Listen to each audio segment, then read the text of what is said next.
बिस्मिल्लाहिर्रहमानिर्रहीम। अस्सलाम वालेकुम। पाकिस्तान टुडे के साथ मैं हूँ मंसूर आज़म काजी। नाज़रीन, मियां नवाज शरीफ की 4 साल बाद पाकिस्तान वापसी ने सियासी माहौल को गरमा दिया है।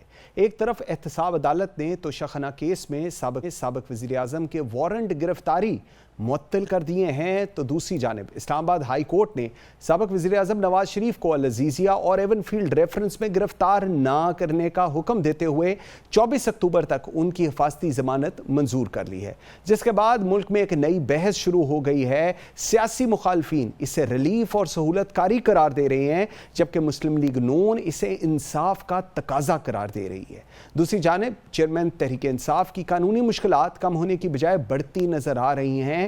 तौहीन इलेक्शन कमीशन केस में 24 अक्टूबर को चेयरमैन पाकिस्तान तहरीक इंसाफ और फवाद चौधरी पर फर्द जुर्म आयद की जाएगी। इलेक्शन कमीशन ने चेयरमैन पीटीआई के प्रोडक्शन ऑर्डर जारी करते हुए सुप्रिटेंडेंट उडियाला जेल को अहकामात जारी किए हैं कि पीटीआई चेयरमैन पीटीआई को 24 अक्टूबर को पेश करने की हिदायत की है। इस तमाम तर कानूनी और सियासी सूरत हाल पर आज के प्रोग्राम में बात करेंगे। आई एम वेरी ग्रेटफुल, मुझे आज ज्वाइन किया है ज़ेब जाफ़र ने, साबिक रुकन कौमी असम्बली, रहनुमा लीग नून। मेरे साथ हैं अहमद अवैस, साबिक एडवोकेट जनरल पंजाब और रहनुमा पाकिस्तान तहरीक इंसाफ, और मेरे साथ हैं कर्नल हाशिम डोगर, साबिक वज़ीर दाखिला पंजाब और इस्तेहकाम पाकिस्तान पार्टी के सीनियर रहनुमा। बहुत शुक्रिया आप सबके टाइम देने का। Zeb, let me start with you. Mian Nawaz Sharif की 4 साल बाद पाकिस्तान वापसी, एक सियासी माहौल है, अपेरेंटली ऐसे लग रहा है और बताया नून लीग की तरफ से ये जा रहा है कि एक पैराडाइम शिफ्ट आएगी और एक बदल जाएगा पाकिस्तान। सवाल ये है कि 16 महीने आप लोगों की हुकूमत रही, पीडीएम रही, उन 16 महीनों में शहबाज शरीफ साहब क्या ऐसा ना कर सके जो आज नवाज शरीफ साहब आएंगे और आके वो करेंगे और पाकिस्तान की किस्मत बदल जाएगी? जी थैंक यू सो मच। देखिए जी, 16 माह का महीने 16 मंथ्स जो हैं कोई ज़्यादा लंबा अरसा नहीं है, और आई थिंक जो सबसे बड़ा लैंडमार्क जो अचीवमेंट का है शहबाज शरीफ साहब ने, कि पाकिस्तान को दिवालिया होने से बचाया। And you know the status कि किस तरह world bank and how the pressure we had to deal with IMF and everything. तो इस तरह जिस तरह हम बजट जिस तरह हमने पेश किया, क्या हमारी मुश्किलात थी, वी वर वेरी क्लोज कि हम एक हिस्ट्री मतलब श्रीलंका ही ना खुदा ना खास्ता बन जाते। तो आई थिंक यही बहुत बड़ी अचीवमेंट है। और उसके बाद वो सब आपके जो भी प्रोजेक्ट्स थे, आप अपने इर्द गिर्द में अगर आप इस्लामाबाद, पिंडी या ऐसे लैंडमार्क्स छोड़ें कि जो प्रोजेक्ट्स जहां मुस्लिम लीग नून की गवर्नमेंट जब ख़त्म हुई, वो प्रोजेक्ट्स वहीं के वहीं धरे हुए, वहीं के वहीं पड़े हुए। आपने देखा कि अगर मैं आपको इस्लामाबाद का फॉर एग्जांपल आपको थोड़ा सा खींचूं नक्शा, तो आपका ये जो मेन हाईवे है जो टच करता है डिफेंस तक, उसकी ब्रिज और उसी की कंस्ट्रक्शन रुकी हुई थी। अगर आप बनीगाला वाली साइड पे जाएं तो वहां पे जो डबल रोड्स बननी थी, जो ब्रिज बनना था, वो रुके हुए। 3 महीने के अरसे में ये काम सारे कंप्लीट किए और इनका इफ्तिताह हुआ। इसके साथ साथ नई बस सर्विसेज शुरू की। मेट्रो बस जो यहाँ से एयरपोर्ट तक जानी थी, वही नहीं कंप्लीट हो सकी इनसे 3 साल में, जो 13 माह में शहबाज शरीफ की गवर्नमेंट ने की। तो ये तो मैं आपको 13 माह का थोड़ा सा नक्शा खींच रही हूँ, what we were able to achieve. Okay. But I have very little time, but now return of कायद मियां मोहम्मद नवाज शरीफ। अभी भी मैं अपने इलाके रहीम यार खान में हूँ, साउथ पंजाब में। यकीन माने आज हमारे हल्के में जो रैलीज थी, इंतहाई गरीब इलाकों में थी, उन इलाकों में थी जहाँ पे गरीब तरीन जो हमारी बस्तियां हैं साउथ एशिया की थी। तो उधर आप सोचें कि लोगों में इतना जज्बा था, खवातीन हो, वर्कर्स हो, यूथ हो, दे वर सो ऑप्टिमिस्टिक कि जो रिलीफ हमारी PMLN की गवर्नमेंट ने पिछले हमेशा अपने टेन्योर्स में दिया, वही रिलीफ, वही जो पाकिस्तान का जो दोबारा एक बार फिर हम जो है उम्मीद लगा के बैठे लोग कायद मियां मोहम्मद नवाज शरीफ से। तो I think it is paradigm shift, and इंशाल्लाह आप देखिएगा कल तारीख रकम होगी। ठीक हो गया। हाशिम डोगर साहब, मुझे सर, मैं आपकी ट्वीट्स देख रहा था, मुझे समझ नहीं आ रही आपको इतना गुस्सा क्यों है नवाज शरीफ की वापसी पे। आप कह रहे हैं पेट्रोल डीजल की कीमत में कमी बहुत खुशाइंद है और इसका बराह रास्त क्रेडिट आर्मी चीफ और उनकी टीम को जाता है। इंशाल्लाह अगर डॉलर की कीमत में कमी इसी तसलसल से रही तो मुल्क में महंगाई में वाजिया कमी होगी। डर इस बात का है कि खुदा न ख्वास्ता नून लीग की तजर्बा का टीम दोबारा आकर कहीं मंजा ना फेर दे। और आप कह रहे हैं आप महंगाई और बेरोजगारी में फंसी हुई अवाम के ऊपर लाहौर में फूल फेंकेंगे। दिमाग ठीक है आपका, बत होगा कि आप उनके जख्मों पर, बेहतर होगा कि आप उनके जख्मों पर मरहम लगाएं। वो नवाज शरीफ साहब आ रहे हैं, वो कहते हैं हम फूल फेंकेंगे, उन्होंने पूरा मीनारे पाकिस्तान कवर किया हुआ है, पूरी इंतजामिया उनके साथ है। आप क्यों ऐसे कर रहे हैं? मतलब वो आ रहे हैं, उन्हें तकदीर बदलनी है मुल्क की। नहीं जी, बिल्कुल आए, बिस्मिल्लाह। हम तो वेलकम करते हैं, बहुत बड़े लीडर हैं, वो आएंगे तो होप तो यही दी जा रही है। ये जो फूल फेंकने वाली बात है, ये खुदा न खास्ता ऐसे है जैसे आपके साथ वाले घर में फौतगी हुई हो और आप साथ वाले घर में जो है मेहंदी का फंक्शन कर रहे हो। इस वक्त तो यकीन करें, आवाम की जो फाइनेंशियल तो डेथ हुई है। अच्छे अच्छे जो सफेद पोश लोग थे वो इस वक्त इतने परेशान हैं, उनको 2 टाइम का या खाना अवेलेबल करना मुश्किल हो गया, कोई उम्मीद नहीं। अब देखें, इससे बहुत बेहतर है कि ये हमें बताएं कि ये मुआशी प्लान क्या लेके आ रहे हैं। और मैं उम्मीद करता हूं कि कल ये जब मीनारे पाकिस्तान में आएंगे, जहां पे आज मैं देख रहा था कि दोबारा पूरा वलीमे का इंतजाम हो गया है, तो आई होप कि ये हमें बताएं कि ये बेहतरी क्या करेंगे। क्योंकि कौम तो पहले फ्रैंकली स्पीकिंग इसी तरह होता है, बताया जाता है। और अगर मुआशी टीम वही है जो शहबाज शरीफ साहब की थी, तो उसमें हम फिर बेहतरी की तवक्को क्या रखें। अगर इसहाक डार साहब ने दोबारा आके खजाना संभालना है, तो फिर माजरत के साथ मियां नवाज शरीफ साहब ने ज्यादती की कि जो उनके पास गुर थे वो उन्होंने शहबाज शरीफ साहब को नहीं दिए। जब हम इनसे बात करते हैं तो ये कहते हैं हमारी तो जी कोलिशन गवर्नमेंट थी। तो होप नहीं है, तो इसलिए गुस्सा तो नहीं है। हम तो, मैं समझता हूँ कि आप बेबसी की कैफियत में चले गए। नजर आ रहा है कि जिस तरह कल परसों अदालत के अंदर से सारा कुछ हुआ, तो शायद ये है कि मियां नवाज शरीफ साहब भी होंगे दोबारा वजीर आजम। अगर वो डिलीवर कर लें तो यकीन करें, मुझे कोई जाती अनाद नहीं है, ना मेरी कोई मियां साहब के साथ या हमारी, मगर माजी का तजर्बा कुछ अच्छा नहीं रहा। ये जो पिछले 1.5 साल था, जब इन्होंने लालच करते हुए ये अगर रुक जाते कुछ अरसा या आदम एतमाद के फौरन बाद ये इलेक्शंस में चले जाते, तो शायद आज इनकी पॉपुलैरिटी लेवल यहाँ ना होता। बट आप देखते हैं कल 21 आएगा। लेकिन डोगर साहब वो तो कह रहे हैं पॉपुलैरिटी लेवल, डोगर साहब वो तो कह रहे हैं पॉपुलैरिटी लेवल तो इस वक्त सबसे ज्यादा नवाज शरीफ साहब का है। वो तो कह रहे हैं आप लोगों का भी पॉपुलैरिटी लेवल जो है वो कल आप देखेंगे जलसा, आप बताएंगे कि जब चेयरमैन पाकिस्तान तहरीक इंसाफ का जो जलसा था ये उसको क्रॉस करने जा रहा है। क्लेम तो इस वक्त ये किया जा रहा है। पूरे, मैं अभी विजुअल तस्वीरें देख रहा था सोशल मीडिया पे। अब अगर वो गलत नहीं है तो पूरे मीनारे पाकिस्तान में खाने के टेबल लगाए जा रहे हैं जी। ये क्या तरीका है? ये तो मैं नहीं समझता कि कभी भी जो हमारी साबका जमात है, हमने कभी ऐसे फंक्शन किए हों। लोग आते थे सुनने के लिए लीडर्स को। तो अगर कल फिर वही एक जो पिछले दिनों ठोकर नियाज बेग पे जो खोखर साहबान ने किया है, अगर तो ये वही रिपीट करने जा रहे हैं, तो फिर मैं समझता हूँ इनकी गलती होगी, ये अपना नुकसान करेंगे। जहां तक मियां नवाज शरीफ साहब का, तो मैं समझता हूँ सबसे बड़ा टास्क ये है कि उनकी अपनी जमात के जो फॉलोअर्स हैं वो बड़ी तादाद में उनसे नाराज हैं। तो आई होप कि ये उनको कन्विंस कर लें कि 16 माह में हमारी गलतियां नहीं थी और मियां नवाज शरीफ साहब भी सब जख्मों पे मरहम रखेंगे। अहमद अवैस साहब भी हमारे साथ हैं। अहमद अवैस साहब, मुझे सर जरा पहले तो अपना एक लीगल एनालिसिस दीजिएगा। ये जो आजम को अल-अज़ीज़िया और एवन फील्ड रेफरेंस में गिरफ्तार ना करने का हुक्म देते हुए 24 अक्टूबर तक हिफाजती जमानत जो है इनकी वो कबूल कर ली है, तो इसको आप कैसे देखते हैं? क्या ये एक्सपेक्टेड था, ये एक्सपेक्टेड नहीं था? टाइमिंग्स के ऊपर बड़ा एतराज़ आ रहा है कि कुछ सेकंड्स के अंदर, शायद 400 सेकंड्स में ये सब कुछ हो गया। बिस्मिल्लाहिर्रहमानिर्रहीम। देखिए, जो कुछ इस्लामाबाद हाई कोर्ट में हुआ है और जिस तरीके से जमानत जो है, ये पाकिस्तान का एक अनप्रेसिडेंटेड हो गया।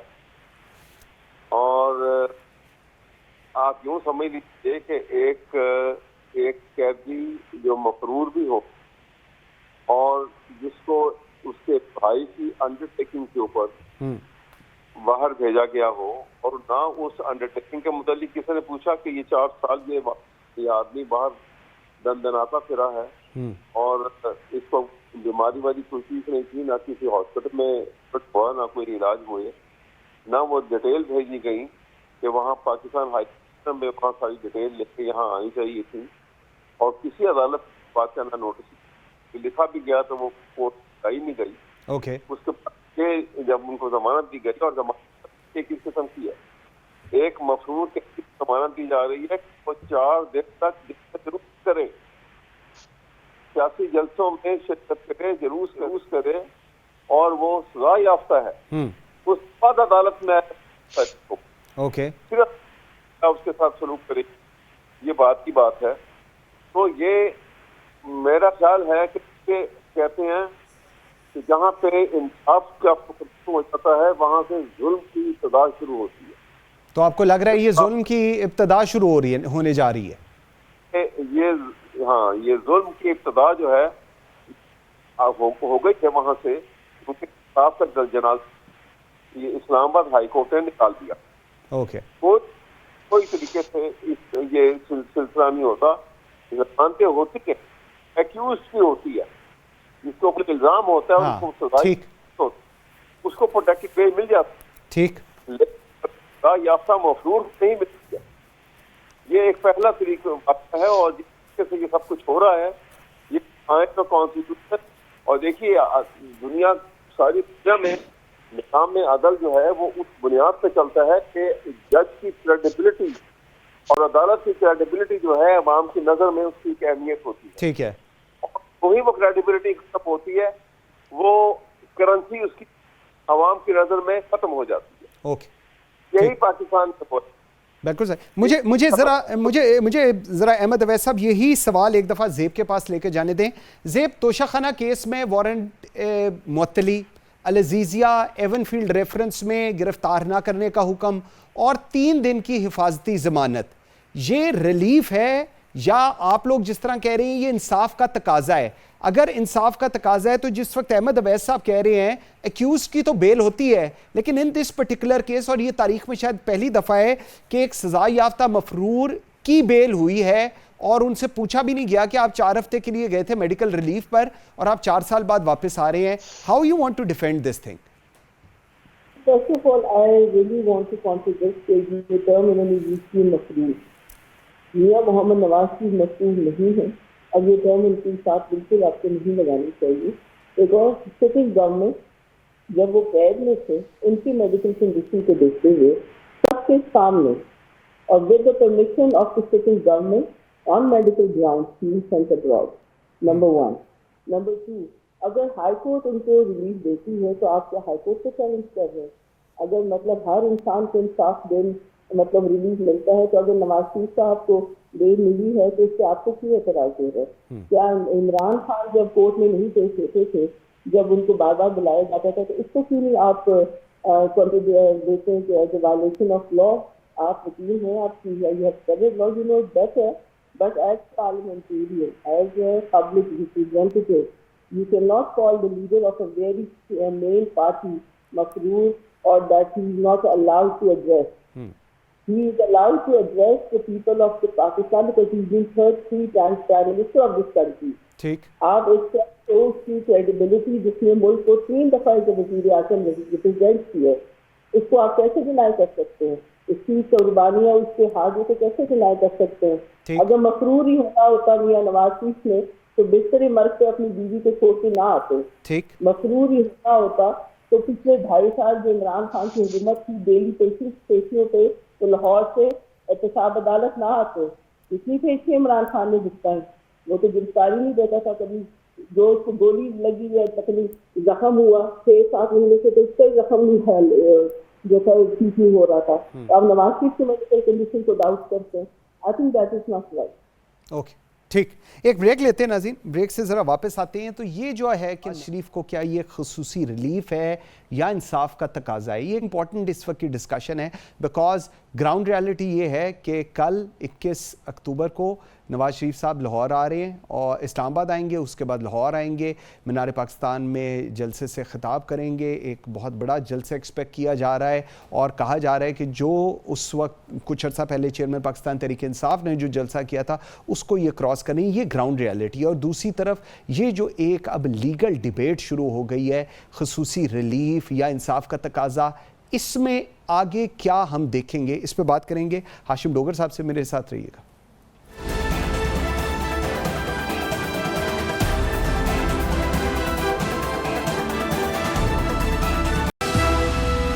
Welcome back after the break. जी हाशिम डोगर साहब, आपके लिए सवाल छोड़ गया था, मुझे ज़रा पहले तो उसका जवाब दीजिएगा। कैसे आप देख रहे हैं हिफाजती ज़मानत, इस्लामाबाद हाई कोर्ट का ये पूरा प्रोसेस, और उसके बाद नून लीग और पीपल्स पार्टी का पंजाब में वोट टूटा था लबैक और पाकिस्तान तहरीक इंसाफ के दरमियान। आज आप इस्तेहकाम पाकिस्तान पार्टी है और अपेरेंटली लोग भी ज्वाइन कर रहे हैं जो एक्स पाकिस्तान तहरीक इंसाफ के थे। कहां पर डेंट डालने जा रहे हैं और आप कितना वोट बैंक, इलेक्शन, क्या एक्सपेक्टेशन है आपकी इस पूरे प्रोसेस से? जी देखिए, अभी प्रोसेस तो ऑब्वियसली अभी हम गेयर अप हो रहे हैं। हमारी पार्टी की परसों एक मीटिंग हुई है और हम उसके नतीजे में तकरीबन पंजाब के तमाम अजला में वर्कर्स कन्वेंशन इस महीने की 27 तारीख से हम शुरू कर रहे हैं। ओके। हम उम्मीद करते हैं कि लोग देखें, हम सारे कौन हैं जो इस्तेहकाम में पाकिस्तान, हम 99.9% वो लोग हैं जो अभी से कुछ अर्सा पहले तक पाकिस्तान तहरीक इंसाफ का हिस्सा थे, और हम सारे एक सोच लेके इस जमात में आए थे। जो हमें उस वक्त चेयरमैन की तरफ से जो बयानिया भी था कि हम समझते हैं कि ये जो मुल्क की दूसरी जमातें हैं जिन्होंने बार बार हुकूमत की, बदकिस्मती से इन्होंने डिलीवर नहीं किया, और 1947 से लेके आज 2023 तक हर साल चीजें डिटीरिएट होती रही, नीचे जाती गई। हम सबका यही मंशूर था कि अगर हमें मौका मिलेगा तो हम इसमें बेहतरी लेकर आएंगे। ठीक है। तो एक तो ये कि हम सारे वो लोग अब इकट्ठे हैं इस जमात के अंदर, और इसके अंदर और भी इंशाल्लाह थोड़े दिनों में काफी ज्यादा लोग शामिल होंगे। ओके। उसकी वजह यह है कि जो इमरान खान का बयानिया था, अगर वो पीडीएम तक फोकस रहता तो शायद आज मारूजी हालात बहुत मुख्तलिफ होते। ओके। शायद ये जितने लोग हैं ये आज पाकिस्तान तहरीक इंसाफ का हिस्सा होते, और बावजूद इसके कि बार बार रिक्वेस्ट की गई, जो सेन एलिमेंट्स थे वो कहते थे कि हमें अपना बयानिया पीडीएम के ऊपर फोकस रखना चाहिए, मगर वो अदम एतमाद जब हुआ इमरान खान का, तो उसके बाद नाराजगी और नफरत इतनी शिद्दत से बढ़ गई कि उसके बाद हम जैसे जो लोग हैं, हम तो कम से कम इस नजरिए का साथ नहीं दे सकते। तो हम उम्मीद करते हैं, मैं आपको बता रहा हूँ, इंशाल्लाह पंजाब में ये जो अगला इलेक्शन होगा इसमें नून लीग का मुकाबला हम ही करेंगे, और लोग आहिस्ता आहिस्ता समझ जाएंगे इस चीज को कि इनका मुकाबला अल्टीमेटली करना किसने है। ओके। मुझे तो तहरीक इंसाफ का कोई इतना रोल नहीं नजर आता अगले इलेक्शन में, तो यही दो जमातों का मैं समझता हूं कि आपको मुकाबला होता हुआ नजर आएगा। अहमद अवैस साहब, आपने सुना जो हाशिम डोगर साहब कह रहे हैं, साबिक वजीर दाखिला पाकिस्तान तहरीक इंसाफ के उस वक्त के थे पंजाब के, लेकिन सर एक तो इस पर रिस्पॉन्ड कीजिएगा, दूसरा 24 अक्टूबर तक की बेल है और उसके बाद नवाज शरीफ साहब ने इस्लामाबाद हाई कोर्ट के सामने जाना है। किस तरफ आपको रास्ते जाते नजर आ रहे हैं? और एक जो सवाल बड़ा ब्रेक में मुझे मेरे प्रोड्यूसर साहब ने कहा कि ये आपसे ज़रूर पूछूं, नया प्रोसिक्यूटर ने क्यों नहीं कंटेस्ट की बेल के लिए? उन्होंने कहा जी all good, we are okay, मतलब कोई मसला ही नहीं है।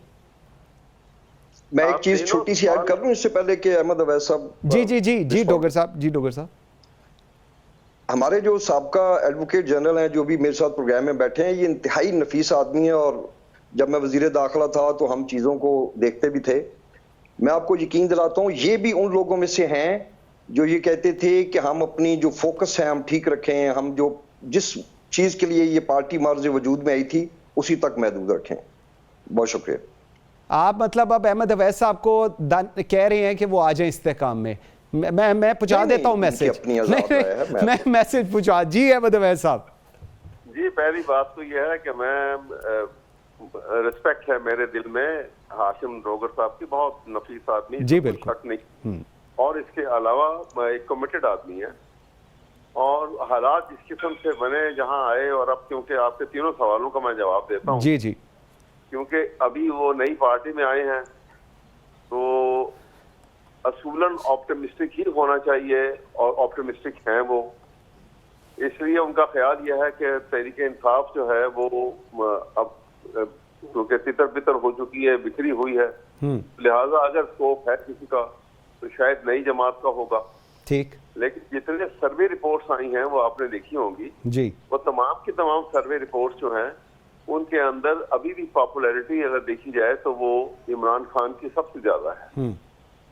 और दूसरी बात यह है कि आपने बात की कि ये 3 दिन 4 दिन की उनको जो बेल मिल गई, अच्छा जी, ये एक अनप्रेसिडेंटेड ये अदालत का हुक्मनामा बेल की शक्ल में मिला। पाकिस्तान में इसकी नज़ीर नहीं मिलती और जुडिशरी की हैसियत पाकिस्तानी कौम की नजरों में लो डाउन हुई है, वो करेंसी खो गई है। ठीक, क्योंकि सोसाइटी कायम रहती है strong rule of law concept से और स्ट्रॉन्ग जुडिशल सिस्टम के साथ। ये दोनों चीजें खत्म होती नजर आ रही हैं क्योंकि रूल ऑफ लॉ को बदला जा रहा है रूल ऑफ अथॉरिटी के साथ, ठीक, डेस्पोटिज्म के साथ, ठीक, और जुडिशल काम जो है वो कंप्रोमाइज के ऊपर आ जाए जब उसमें, तो फिर इसका बदल जो है कि जहां इंसाफ नहीं होगा वहां जुल्म होगा। सही। तो ये जालिमाना निज़ाम जो है ये पाकिस्तान को तकलीफ नहीं पहुंचाएगा, नुकसान पहुंचाएगा बड़ा शदीद किस्म का। ठीक। तीसरी बात आपने ये की कि नैब प्रोसिक्यूटर ने, हाँ जी, नैब प्रोसिक्यूटर ने सर हिफाजती जमानत की मुखालफत की बात करने लगा हूँ जी। ये भी एक अजीब व गरीब, देखिए नवाज शरीफ के खिलाफ जो केस कोर्ट में चला, हाँ जी, और जिसमें सजा हुई उनको, वो केस किसने बनाया था? वो केस तो नैब ने बनाया था। बिल्कुल। और वो तमाम एविडेंस के ऊपर की बुनियाद पे बना था, जिसमें वो उनके एवरफील्ड की और वो मलकियत वगैरह, प्रॉपर्टीज वगैरह, वो अपनी हैसियत से बहुत ज्यादा थी, जो कुछ डिटेल नहीं मिल सकी थी, और वो सारी डिटेल थी उनकी, जिसकी बुनियाद के ऊपर उनको सजा हुई थी। ठीक। अब बताइए कि वो प्रोसिक्यूशन जिसने सजा के लिए वो सारा केस बना के पेश किया और वो नीचे से सक्सेसफुली जीत भी गए और उनके हक में फैसला हुआ नैब के, वो जमात, वो अदारा जो है, वो अदारा क्या रहे कि हमें कोई इतराज नहीं। इससे आप अंदाजा लगाइए कि एक आजाद अदारा कितना का आजाद रह गया। ठीक, ओके। कि उस अदारे के एक जर्नैल साहब को लगा दिया उसका चीफ चेयरमैन, और उसके बाद वो अदारा जो है वो अपनी उस हैसियत को भूल गया। ठीक। ये बड़ी तकलीफ दे बात है। ये पॉइंट आ गया सर। ठीक, मुझे एक शॉर्ट, जी अहमद साहब, मुझे एक शॉर्ट ब्रेक का जी कहा जा रहा है, लेकिन जेब के लिए मैं सवाल छोड़ के जा रहा हूं, क्या वाकई नैब अब एक आज़ाद अदारा नहीं है जो अहमद साहब कह रहे हैं, और क्या हवाओं का रुख इस वक्त बदल गया है, इसीलिए जो 2018 में पसंद नहीं थे आज पसंद होने लग गए हैं, और आज कहा जा रहा है कि सब कुछ उनके लिए ये सजाया जा रहा है? इस पर जवाब लेंगे जेब जाफर से। नाज़रीन, एक ब्रेक के बाद मेरे साथ रहिएगा।